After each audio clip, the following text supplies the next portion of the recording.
चूल्हा फुकाई रजबू हम गोरबानी होई जाई बकरिया न रोटी बेलवाई रजबू नैहर में कैनी नहीं पूछऊ न यही जा करबाई रजबू नैहर में कैनी नहीं पूछऊ न यही जा करबाई रजबू हम गोरबानी होई जाई बकरिया चूल्हा फुकाई रजबू हम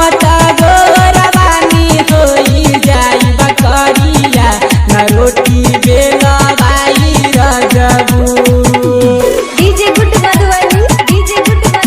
न रोटी बेलवाई रजबू।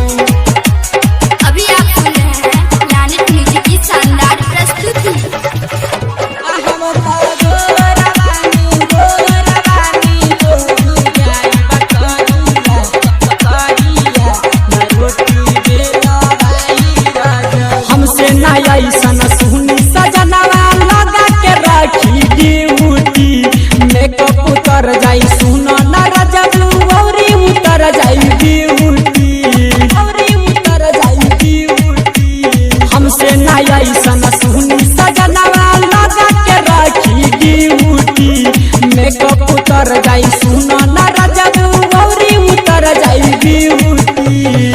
हमारा से ऐसे नहीं बरता न सुनी मजबाई रजबू हमारा से ऐसे तू बरता न नहीं मजबाई रजबू हम गोरबानी होई जाई बकरिया न चूल्हा फुकाई रजबू हम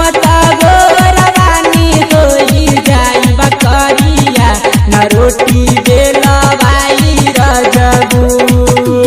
डीजे गुड मधुबनी न रोटी बेलवाई रजबू। अभी आप सुन रहे हैं प्लैनेट म्यूजिक की शानदार प्रस्तुति। हम गोरबानी होई जाई बकरिया न रोटी बेलवाई रजबू। बाबूजी के हम बेटी दुलारी कुमारी सोना नाम हो हमसे ना होई रहमन जी सैया सुना न कोनो काम हो बाबूजी के हम बेटी दुलारी कुमारी सोना नाम हो हमसे ना होई रहमन जी सैया सुना न कोनो काम हो हमसे ना दुआरा बहराई ना हमसे बहराई रजबू हमसे ना अंगना निपाबाई ना हमसे निपाबाई रजबू हम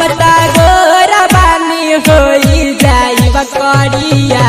चूल्हा फुकाई रजबू हम गोरबानी होई जाई बकरिया न रोटी बेलवा